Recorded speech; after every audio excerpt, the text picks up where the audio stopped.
Hello नमस्कार दोस्तों, welcome हमारे जीके गुरु टेक्स्ट चैनल से आपका स्वागत है। आज हम आपके लिए सेकंड ग्रेड शिक्षक भर्ती 2025 के लिए हम सॉल्व पेपर लेके आए हैं। प्रथम प्रश्न पत्र है जिसमें 100 क्वेश्चन आते हैं। 200 अंक का पहला पेपर होता है, जीके का पेपर होता है जिसमें 100 क्वेश्चन आते हैं, 200 अंक का होता है। ये सॉल्व पेपर लेके आए हैं। ये चौथा सॉल्व पेपर है। इस सॉल्व पेपर को हम संपूर्ण व्याख्या सहित हल कराएंगे, जिसमें 30 जुलाई 2023 को स्कूल शिक्षा विभाग का एग्जाम हुआ था, ग्रुप बी का एग्जाम हुआ था, जिसमें पार्ट 1 है। पार्ट 1 में हम 50 क्वेश्चन कराते हैं, पार्ट 2 में हम अगले 50 क्वेश्चन कराते हैं। इस प्रकार हम 2 पार्ट लेके आते हैं एक सॉल्व पेपर के। तो इसमें आपको 50 क्वेश्चन हल कराए जा रहे हैं संपूर्ण व्याख्या सहित। आपको अगले 50 क्वेश्चन पार्ट 2 में मिलेंगे, वो अगली क्लास में मिलेंगे आपको।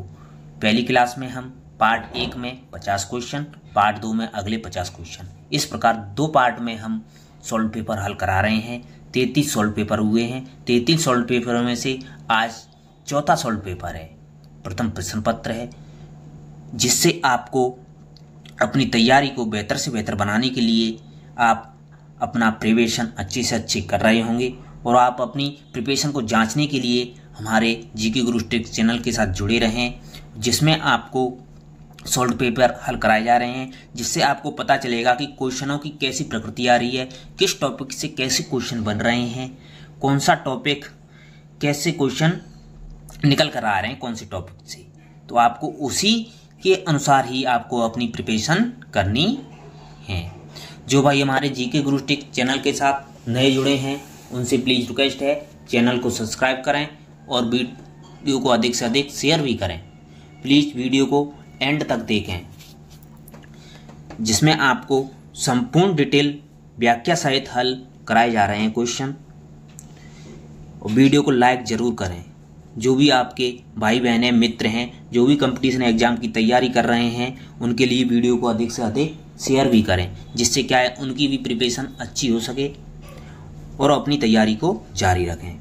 आज की क्लास को शुरू करते हैं। आज की क्लास का पहला प्रश्न आपकी स्क्रीन पर आ रहा है,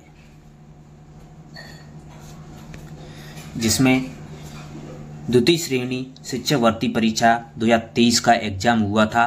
30 जुलाई 2023 को ग्रुप बी प्रथम प्रश्न पत्र है, सामान्य ज्ञान का जीके का है। पहला प्रश्न आपकी स्क्रीन पर। प्लीज वीडियो को लाइक जरूर करें।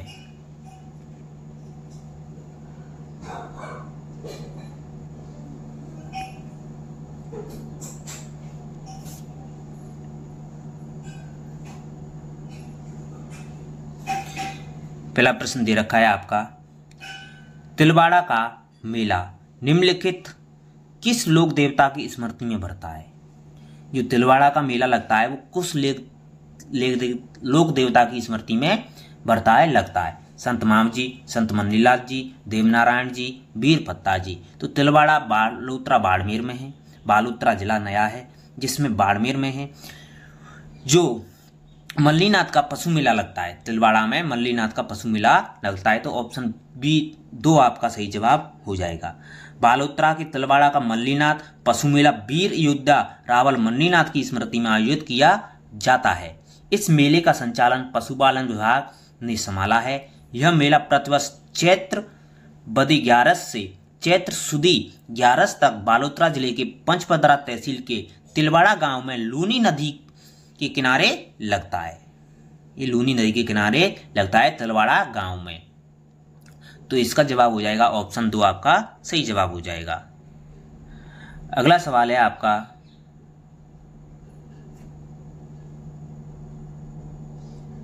बीकानेर के निकट समराथल को किसने अपना कर्म स्थल बनाया था। गोगा जी, पाबू जी, धन्ना जी, जम्बू जी। तो बीकानेर के निकट जो समराथल स्थल है उसको अपना कर्म स्थल बनाया था, वो आपका जम्बू जी ने बनाया था। ऑप्शन 4 आपका सही जवाब हो जाएगा।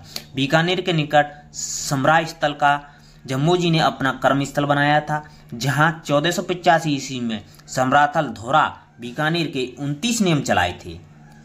तो जम्बू जी ने जो 29 नियम बनाए थे। जम्बोजी ने बिश्नोई संप्रदाय की स्थापना की थी, जिसमें 29 नियम है। कितने नियम है? 29 नियम हैं। जम्बोजी का वास्तविक नाम धनराज था।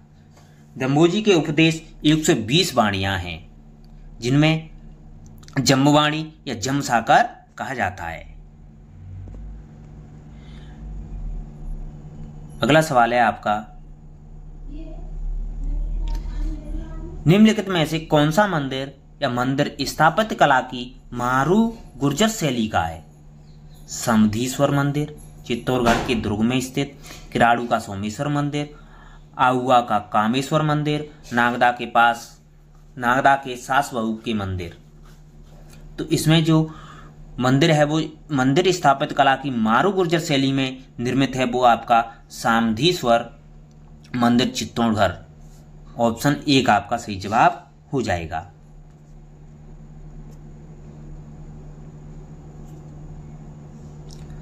अगला सवाल है आपका, कलाकार निहालचंद चित्रकला के किस स्कूल से संबंधित है? किशनगढ़, ढूंढान, मेवाड़, हाड़ौती। तो निहालचंद हैं वो आपके मारवाड़ की उपशैली थी किशनगढ़ शैली। मारवाड़ की उपशैली थी किशनगढ़ शैली, जिसके प्रसिद्ध चित्रकार हैं वो निहालचंद हैं। ऑप्शन 1 आपका सही जवाब हो जाएगा। जो किशनगढ़ शैली की स्थापना है वो 1609 ईस्वी में की गई थी, और इस किशनगढ़ शैली का सर्वाधिक विकास हुआ था वो सामंत सिंह या नागरीदास के काल में हुआ था।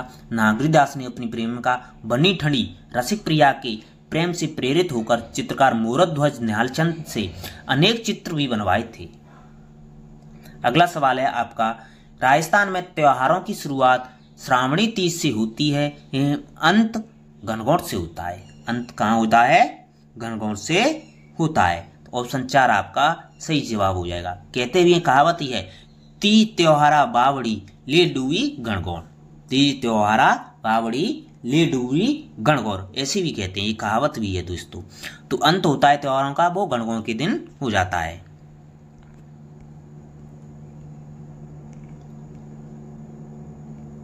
अगला सवाल है आपका, सिरोही राज्य का राजस्थान में पूर्ण विलय कब हुआ था? 5 जनवरी 1949, 1 नवंबर 1956, 15 जनवरी 1950, 26 जनवरी 1950। तो सिरोही राज्य का राजस्थान में पूर्ण विलय हुआ था वो आपका 26 जनवरी 1950 को हुआ था। 1 नवंबर 1956 को हुआ था पूर्ण विलय। ऑप्शन 2 आपका सही जवाब हो गया, पूर्ण विलय। लेकिन 26 जनवरी 1950 को भी इसका सिरोही का कुछ हिस्सा राजस्थान में मिला दिया गया था। इस प्रकार सिरोही राज्य का विलय 2 बार हुआ था। सिरोही राज्य का विलय 2 बार हुआ था। 26 जनवरी 1950 को कुछ हिस्सा था वो राजस्थान में मिला दिया गया था, एवं 1 नवंबर 1956 को पूर्ण सिरोही राजस्थान में मिला दिया गया था। ऑप्शन 2 आपका सही जवाब हो जाएगा। सिरोही 2 चरणों में राजस्थान के साथ स्वीकृत किया गया था। आबू दिलवाड़ा को छोड़कर 6वें चरण में 26 जनवरी 1950 को सिरोही का एक हिस्सा राजस्थान संघ में मिला दिया गया था। फजल अली आयोग की सिफारिश पर 7वें चरण में आबू दिलवाड़ा को 1 नवंबर 1956 को राजस्थान के साथ एकीकृत कर दिया गया था। इस प्रकार 1 नवंबर 1956 को पूर्ण विलय कर दिया गया था। जिन भाइयों ने अभी तक हमारी वीडियो को लाइक नहीं किया है उनसे प्लीज रिक्वेस्ट है, वीडियो को लाइक जरूर करें। अगला सवाल है आपका, गवरी नृत्य का संबंध किस जनजाति से है? तो गवरी नृत्य है जिसका संबंध आपका भील जनजाति से है। भील जनजाति के नृत्य हैं गैंगने युद्धधारा, ये है उनकी ट्रिक। जो भील जनजाति के नृत्य हैं उनकी ट्रिक है गैंगने युद्धधारा, ये उनकी ट्रिक है। तो गवरी नृत्य है वो आपका भील जनजाति का नृत्य है। मेवाड़ क्षेत्र में किए जाने वाला गवरी नृत्य भील जनजाति का प्रसिद्ध नृत्य है। ये सावन भादों के माह में किया जाता है। इसमें मादल और थाली के प्रयोग के कारण इसे राई नृत्य के नाम से भी जाना जाता है। जिस नृत्य गवरी नृत्य में मादल और थाली का प्रयोग किया जाता है तो उसे राई नृत्य के नाम से भी जाना जाता है। यह केवल पुरुषों के द्वारा किया जाता है गवरी नृत्य। इस नृत्य में शिव को पूरिया कहा जाता है। शिव को क्या कहा जाता है? पूरिया कहा जाता है। अगला सवाल है आपका, अहिरवाटी बोली राजस्थान के किस क्षेत्र में बोली जाती है? तो अहिरवाटी है वो आपकी राजस्थान के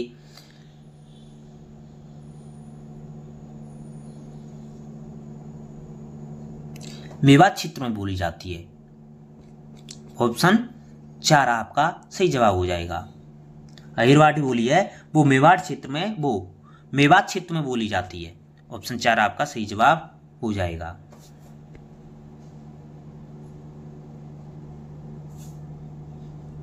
कि अहिरवाटी बोली राजस्थान में बहरौल कोटपुतली के बहरौल, मंडावर और किशनगढ़ पास के पश्चिमी भाग और कोटपुतली के उत्तरी भाग में बोली जाती है। यह बांगरू, हरियाणवी तथा मेवाती बोली के बीच की कड़ी है। क्योंकि अहिरवाटी बोली के क्षेत्र को राठ कहा जाता है, इसलिए राठी बोली भी कहा जाता है। अहिरवाटी बोली को राठी बोली भी कहा जाता है। अगला सवाल है आपका, किस संविधान संशोधन अधिनियम द्वारा राजस्थान में राज प्रमुख पद को समाप्त कर दिया गया था? तो राज प्रमुख पद को 7वें संविधान संशोधन 1956 के द्वारा समाप्त कर दिया गया था। उसकी जगह पर राज्यपाल पद प्रमुख बना दिया गया था। राज प्रमुख की जगह राज्यपाल पद सृजन किया गया था। ऑप्शन 3 आपका सही जवाब हो जाएगा। श्री गुरुमुख निहाल सिंह को 25 अक्टूबर 1956 को राजस्थान का पहला राज्यपाल नियुक्त किया गया था। राज प्रमुख पद में एक प्रशासनिक उपाधि थी जो 1947 में भारत की स्वतंत्रता से 1956 तक अस्तित्व में रही थी। इसके बाद 25 अक्टूबर 1956 को गुरुमुख निहाल सिंह को राजस्थान का पहला राज्यपाल नियुक्त किया गया था। आपका अगला सवाल है, राजस्थान द्वारा प्रख्यात अध्यादेश की मंजूरी आवश्यक है? राष्ट्रपति द्वारा, राज्य विधानमंडल द्वारा, राज्य परिषद के मंत्रियों द्वारा, इनमें से कोई नहीं। तो राजस्थान राज्य का प्रख्यात अध्यादेश की मंजूरी आवश्यक होती है, वो आपकी होती है राज्य विधानमंडल द्वारा होती है। ऑप्शन 2 आपका सही जवाब हो जाएगा। राज्यपाल को अनुच्छेद 213 के अंतर्गत विधानमंडल के विश्रांति काल में अध्यादेश जारी करने की शक्तियां प्राप्त होती हैं। 213 123 के अनुसार राष्ट्रपति अध्यादेश जारी करता है। आपका अगला सवाल है, आपातकाल के दौरान राजस्थान के मुख्यमंत्री कौन थे? मोहनलाल सुखाड़िया, हरदेव जोशी, शिवचरण महतो, भैरव सिंह शेखावत। तो राजस्थान में 4 बार राष्ट्रपति शासन लगा था। राजस्थान में 4 बार क्या लगा था? राष्ट्रपति शासन लगाया गया था। तो पहला राष्ट्रपति शासन लगा था आपका 1967 में मोहनलाल सुखाड़िया के समय लगा था। सबसे कम समय का राष्ट्रपति शासन लगा था। दूसरा 1977 में भैरव सिंह शेखावत के समय, 1980 में हरदेव जोशी सरकार के समय, 1992 में भैरव सिंह शेखावत के समय लगा था। सर्वाधिक समय तक भैरव सिंह शेखावत के समय ही लगा था। तो पूछा गया है कि आपातकाल के दौरान राजस्थान के मुख्यमंत्री कौन थे? तो राजस्थान के मुख्यमंत्री थे वो आपके भैरव सिंह, वो हरदेव जोशी थे।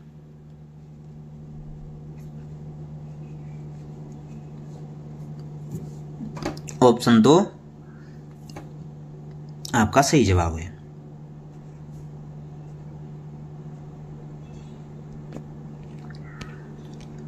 अगला सवाल है आपका, मध्यकाल में खंगा एक प्रकार का क्या था?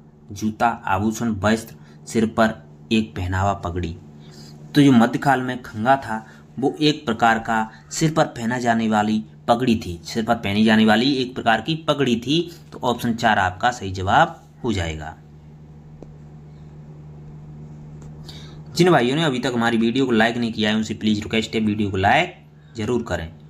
अगला सवाल दे रखा है आपका, राजस्थान लोक सेवा आयोग के बारे में निम्नलिखित में से कौन से कथन सही हैं? नीचे दिए गए कूट में से सही उत्तर का चयन करना है दोस्तों। तो राजस्थान लोक सेवा आयोग RPSC के बारे में कथन दे रखे हैं। पहला कथन है आपका, राजस्थान लोक सेवा आयोग अध्यादेश 20 अगस्त 1949 को प्रभाव में आया था। बिल्कुल सही है दोस्तों।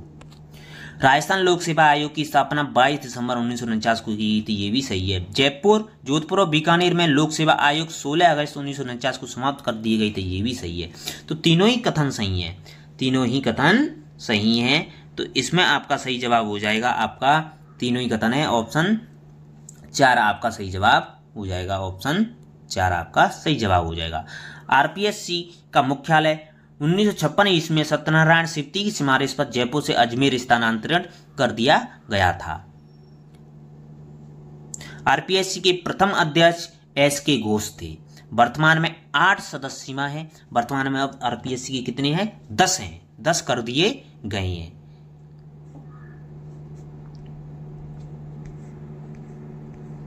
अगला सवाल है आपका, निम्नलिखित में से कौन सा कथन राजस्थान मानवाधिकार आयोग के संबंध में गलत है? राजस्थान मानवाधिकार आयोग के संबंध में गलत कथन पूछा है। यह आयोग राज्य में मार्च 2000 से क्रियाशील है। वर्तमान में इसमें अध्यक्ष सहित कुल 3 सदस्य हैं। राज्य सरकार द्वारा आयोग के गठन की अधिसूचना 1999 में जारी की गई। आयोग स्वायत्त शासी संस्था नहीं है। तो इसमें जो गलत है वो आपका ऑप्शन 4 गलत है।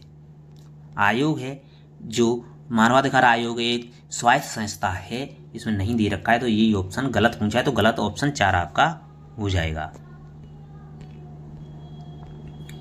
अगला सवाल दे रखा है आपका, निम्नलिखित में से कौन राजस्थान के मुख्य सचिव थे जब भारतीय राष्ट्रीय कांग्रेस दिसंबर 2018 में सत्ता में आई थी? अशोक जैन, निहाल चंद गोयल, निरंजन कुमार आर्य, देवेंद्र भूषण गुप्ता। तो 2018 में राजस्थान के मुख्य सचिव थे वो आपके थे देवेंद्र भूषण गुप्ता थे। ऑप्शन 4 आपका सही जवाब हो जाएगा।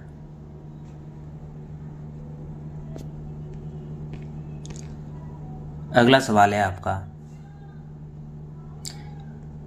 11वीं अनुसूची में निम्नलिखित में किए गए विषयों की संख्या थी 22, 29, 25, 18। तो 11वीं अनुसूची में 29 विषय थे। कितने थे? 29 विषय।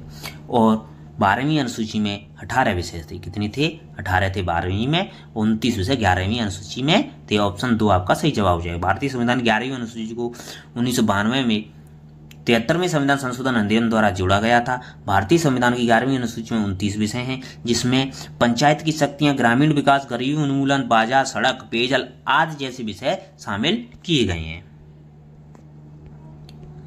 अगला सवाल है आपका, राजस्थान में किन वर्षों में राष्ट्रपति शासन लागू किया गया था? अभी क्वेश्चन गया था दोस्तों, अभी उस राष्ट्रपति के संबंध में था, आपातकाल के संबंध में था। अभी इसमें पूछा है राष्ट्रपति शासन।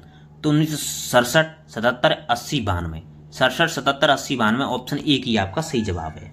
ऑप्शन 1 है आपका वो सही जवाब हो जाएगा, जो राजस्थान में राष्ट्रपति शासन लगाया गया था।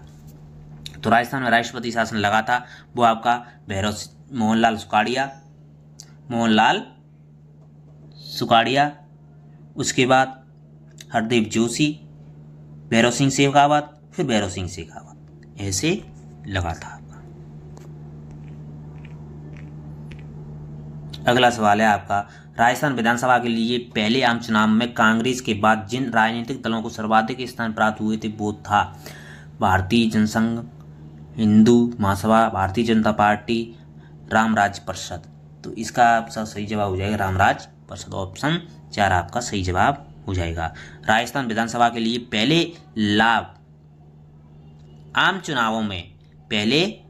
चुनावों में कांग्रेस के बाद रामराज परिषद राजनीतिक दल को सर्वाधिक स्थान प्राप्त हुए थे। इसकी स्थापना 1948 ईस्वी में स्वामी करपात्री द्वारा की गई थी।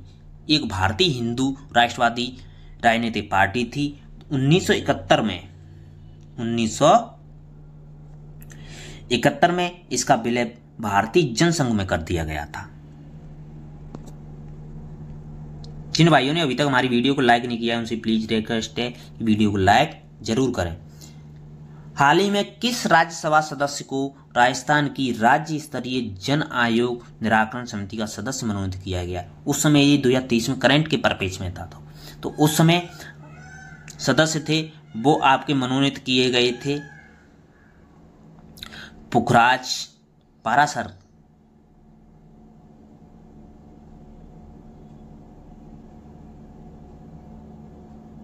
नीरज डांगी मनोनीत किए गए थे। ऑप्शन 3 आपका सही जवाब हो जाएगा। करंट के परिपेक्ष में था ये उस समय। अगला सवाल है ये भी करंट के परिपेक्ष में। वर्ष 2023 में राजस्थान के मुख्यमंत्री ने राज्य के कितने शहरों में ग्रीन लंग्स विकसित करने की घोषणा की? तो ग्रीन लंग्स विकसित करने की घोषणा की है वो आपकी राजस्थान के 13 जिलों में की है। ऑप्शन 2 आपका सही जवाब हो जाएगा।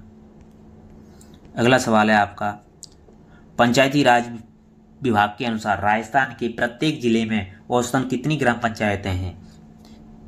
340, 341, 342, 343। ये करंट के परिपेक्ष में था। औसतन है वो 342 है। ऑप्शन 3 आपका सही जवाब हो जाएगा। भारतीय संविधान के विभाग 4 के अनुच्छेद 40 में ग्राम पंचायतों का उल्लेख किया गया है। अगला सवाल है आपका, वो भी करंट के परिपेक्ष में है।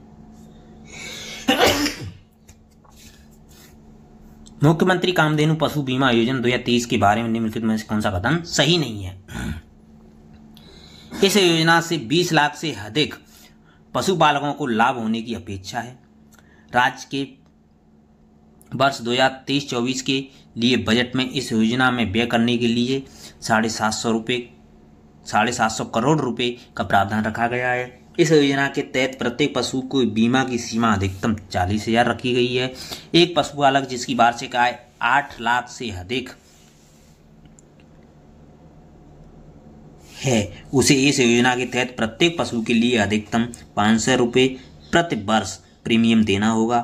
तो इसमें गलत कथन है, ये 500 रुपये प्रति प्रीमियम नहीं था, 200 रुपये प्रति प्रीमियम था। ऑप्शन 4 है वो आपका गलत है, 200 रुपये था, 500 नहीं था। तो ऑप्शन गलत पूछा है, तो ऑप्शन 4 आपका सही जवाब हो जाएगा। अगला सवाल है, करंट की परिपेक्ष में है कि 26 जून 2023 को वाणिज्य भवन नई दिल्ली में आयोजित क्रेता विक्रेता गौरव सम्मान समारोह में केंद्र सरकार द्वारा राजस्थान के उद्योग एवं वाणिज्य विभाग को कौन सा पुरस्कार दिया गया था? तो उसमें पुरस्कार दिया गया था वो आपका जेम एक्सीलेंस पुरस्कार दिया गया था। ऑप्शन 1 आपका सही जवाब हो जाएगा। उसमें करंट के परिपेक्ष में आया था।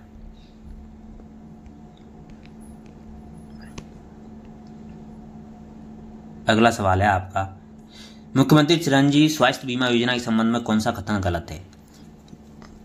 इस योजना को 1 मई 2001 को शुरू किया गया था। बिल्कुल सही है दोस्तों ये कथन। तो प्रत्येक परिवार को 25 लाख का स्वास्थ्य बीमा उपलब्ध कराया जाता है, ये भी सही है।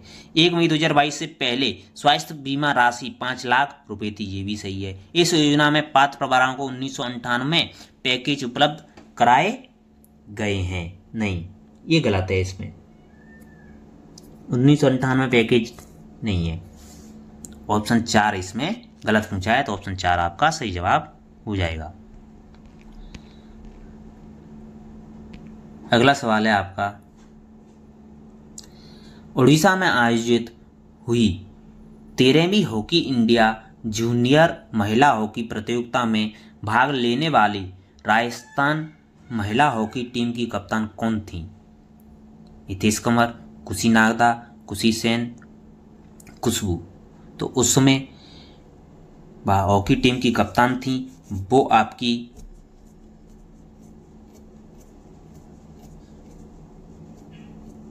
खुशी नागदा थी। ऑप्शन 2 आपका सही जवाब हो जाएगा। करंट के परिपेक्ष में आया था उस समय दोस्तों। अगला भी सवाल करंट के परिपेक्ष में ही है।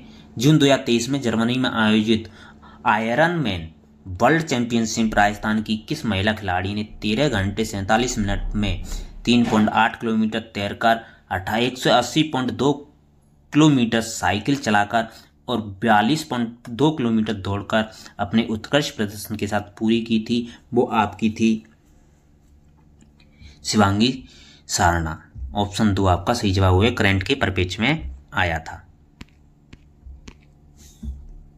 अगला सवाल है आपका, हाल ही में किस टीम को हराकर Rajasthan Rebels team Taekwondo Premier League के पहले चैंपियन बनी थी?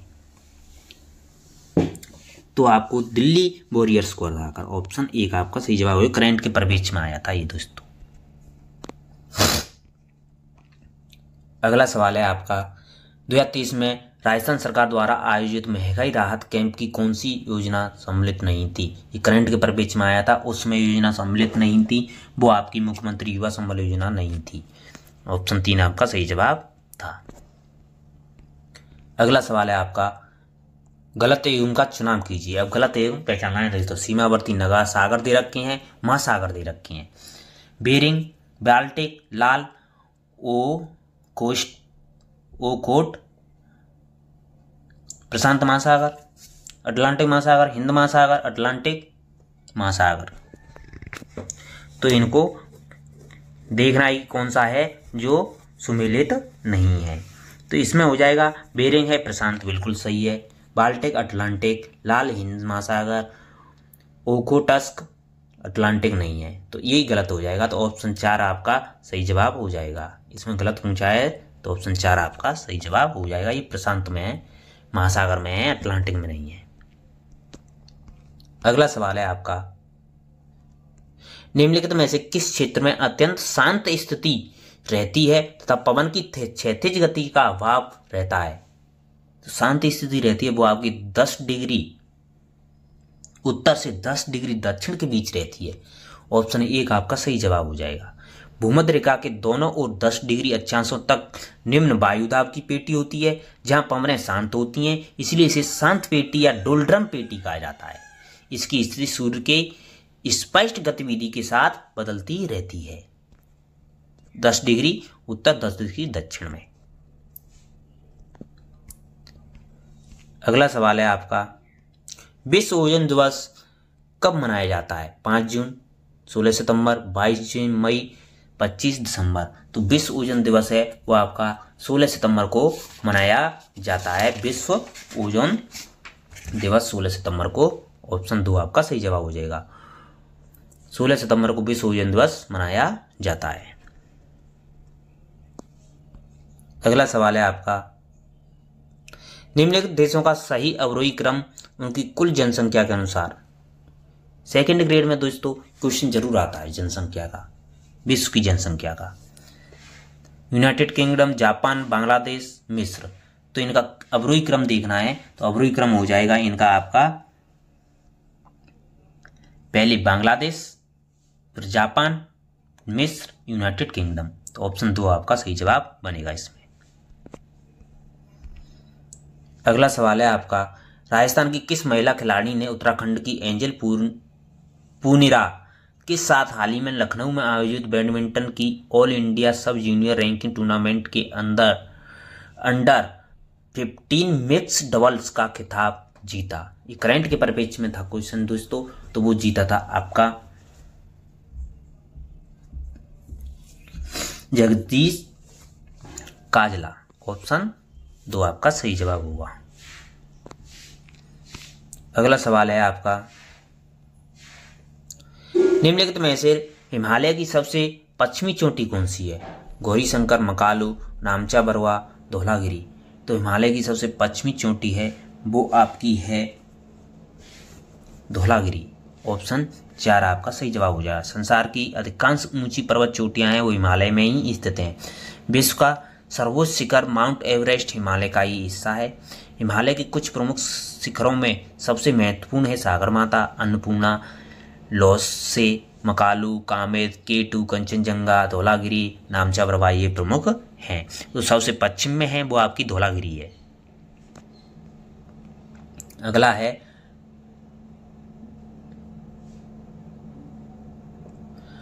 पूर्णा, गिरना और पंजारा किस नदी की शाखाएं हैं? ब्रह्माणी, कावेरी, नर्मदा, ताप्ती।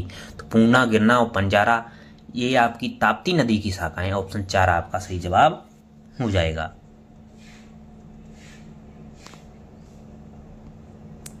अगला सवाल है आपका, तेंदु, पलाश, बेल, खैर किसके सामान्य वृक्ष हैं? आर्द्र पर्णपाती वन, शुष्क पर्णपाती वन, उष्णकटिबंधीय कटीले वन, पर्वतीय वन। तो तेंदु, पलाश, बेल और खैर ये आपके शुष्क पर्णपाती वन है। ऑप्शन 2 आपका सही जवाब हो जाएगा। ये वन प्राय द्वीप के वर्षा वाले क्षेत्रों तथा उत्तर प्रदेश और बिहार के मैदानी इलाकों में पाए जाते हैं। तेंदु, पलाश, अमलतास, बेल और खैर शुष्क पर्णपाती वनों के सामान्य वृक्ष हैं। इन जंगलों में खुले हिस्सों के साथ एक पार्कलैंड परिदृश्य होता है जिसमें सागौन और घास से घिरे अन्य पेड़ आम रूप में पाए जाते हैं। अगला सवाल है आपका, इडुक्की जल विद्युत परियोजना अवस्थित है महाराष्ट्र में, तमिलनाडु में, केरल में, कर्नाटक में। तो इडुक्की जल विद्युत परियोजना है वो आपकी केरल राज्य में स्थित है। ऑप्शन 3 आपका सही जवाब हो जाएगा। इडुक्की बांध दो ग्रेनाइट पहाड़ियों के बीच एक संकरी खाई में पेरियार नदी पर निर्मित एक दोहरा वक्रता चाप बांध है। दोहरा वक्रता चाप बांध है जिसे स्थानीय रूप से केरल भारत में कुरावन और कुर्थी के रूप में जाना जाता है। इसका निर्माण स्वामित्व केरल राज्य विद्युत बोर्ड के पास है। यह मूलम ट्रोम में 780 मेगावाट के हाइड्रोल इलेक्ट्रिक पावर स्टेशन का समर्थन करता है।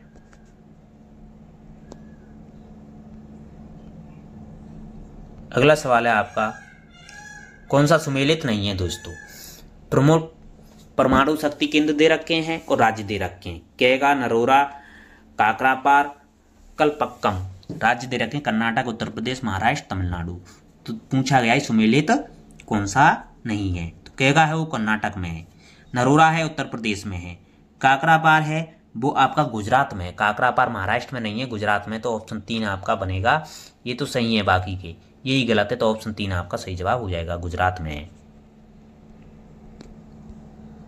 आपका अगला सवाल है,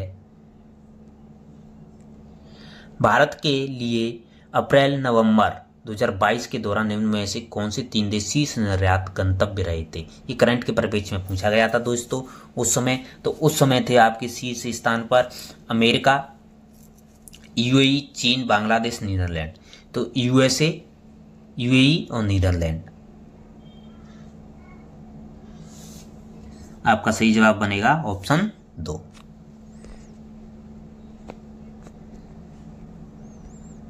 अगला सवाल है आपका, वैश्वीकरण शब्द किसने दिया? Peter Drucker, Alfred Marshall, Theodore Levitt, Mary Parsley. तो वैश्वीकरण शब्द दिया था वो आपका थियोडोर लेविट ने दिया था। ऑप्शन 1 आपका सही जवाब हो जाएगा, थियोडोर लेविट ने दिया था। यह एक जर्मन मूल के अमेरिकी अर्थशास्त्री और हार्वर्ड बिजनेस स्कूल में प्रोफेसर थे। यह हार्वर्ड बिजनेस रिव्यू के संस्थापक थे, जो रिव्यू के प्रसार को बढ़ाने एवं वैश्वीकरण शब्द को लोकप्रिय बनाने के लिए जाने जाते हैं। Theodore Levitt. आपका अगला सवाल है, भारतीय वस्त्र उद्योग के संदर्भ निम्नलिखित कथनों में से कौन से कथन सही है? कथन दे रखे हैं दोस्तों, 2 कथन दे रखे हैं भारतीय वस्त्र उद्योग के संबंध में। तो देखना ही कौन से कथन सही हैं। तो वस्त्र उद्योग भारत में प्रत्यक्ष रूप से करीब 4.5 करोड़ लोगों को रोजगार प्रदान करता है। बिल्कुल सही है। वस्त्र उद्योग की संपूर्ण मूल्य श्रृंखला के लिए आधुनिक औद्योगिक इंफ्रास्ट्रक्चर सुविधाओं के विकास के लिए सरकार ने सभी राज्यों में प्रधानमंत्री मेगा एकीकृत टेक्सटाइल व अप्रैल पीएम मित्र पार्कों की स्थापना की मंजूरी दी। ये नहीं, ये गलत है। तो ऑप्शन 1 सही है, केवल 1 सही है। तो ऑप्शन आपका सही जवाब हो जाएगा, वो हो जाएगा ऑप्शन 1। अगला सवाल है आपका, विश्व बैंक द्वारा 2019 के लिए तैयार की गई कि कारोबार में सुगमता रैंकिंग में भारत विश्व में कौन सा स्थान है पर है? 63, 72, 121, 142। तो 63वें स्थान पर है। ऑप्शन 1 आपका सही जवाब हो। करंट के परिप्रेक्ष्य में पूछा गया था ये भी क्वेश्चन उस समय। अगला सवाल है आपका, दुग्ध उत्पादन की दृष्टि से भारत का विश्व में कौन सा स्थान है? पहला, छठा, 8वां, 10वां। तो दुग्ध उत्पादन की दृष्टि से भारत का विश्व में स्थान है वो आपका है पहला। कौन सा है? पहला। ऑप्शन 1 आपका सही जवाब हो जाएगा, पहला स्थान है।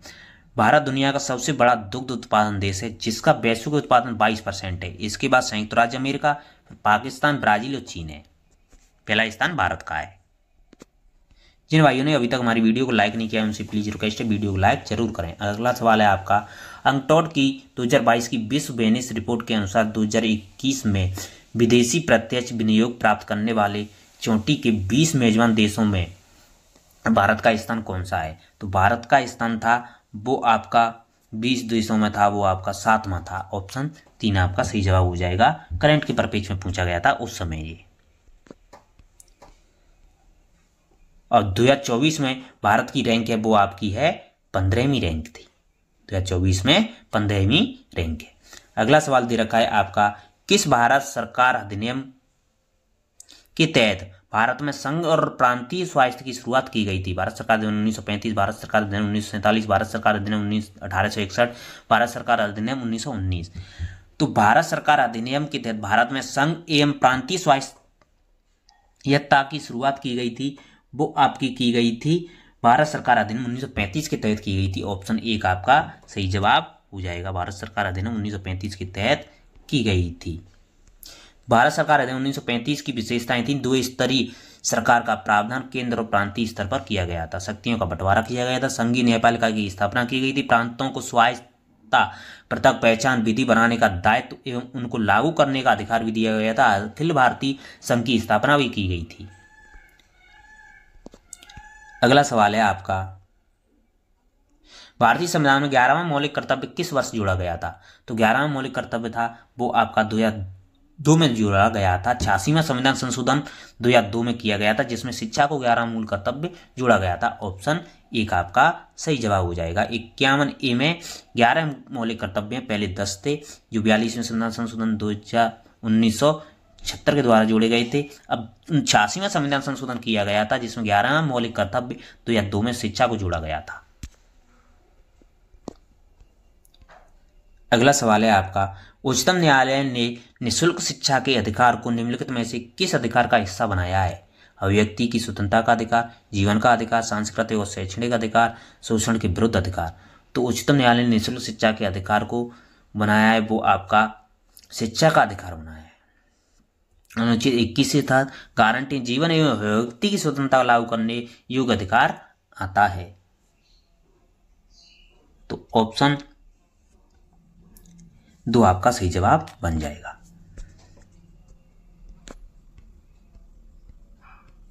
अगला सवाल है आपका, विभाजन के परिणाम स्वरूप पाकिस्तान के लिए एक अलग संविधान सभा की स्थापना की गई। कुछ प्रांतों के प्रतिनिधि सभा के सदस्य नहीं रहे, इसलिए विधानसभा की कुल सदस्यता हो गई थी 270, 229, 299, 289। तो वो सदस्यता हो गई थी 299। ऑप्शन 3 आपका सही जवाब हो जाएगा। कितनी थी? 299 हो गई थी।